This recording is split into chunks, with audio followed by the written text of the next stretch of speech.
Hey everyone, this is Ben with 3D3P. I've had a lot of requests for something for Matsui racks because when you put 39mm chips in there, they're quite loose. So the first thing I made is a side spacer because the spacers for my other racks won't fit in a Matsui rack as it's longer.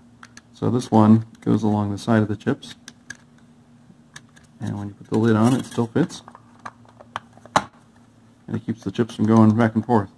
So I'll make that in different thicknesses depending on how worn your chips are. But the problem with that is, this is fine if you're stacking them like this, but if you maybe put them in a patchy case or something like that, they can still go back and forth this way. So the next thing I made was these little trays that go in the bottom to hold the chips.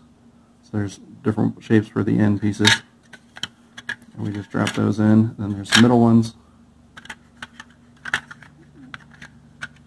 3 of those. Another end piece on that one.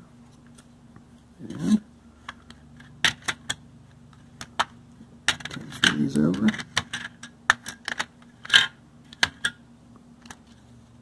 Works with the side spacer. Put the lid on. So the trays push the 39mm chips up until they're even with the lid, so they don't rattle that way, and they keep them from rolling back and forth.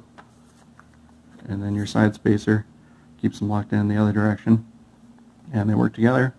And the opening in the side spacer lets you see more of the chips. It also lets you get a thumb under there and pull them out easily.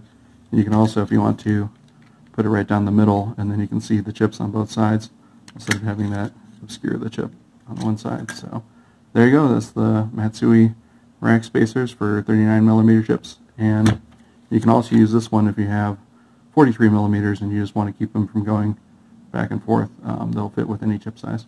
There you go.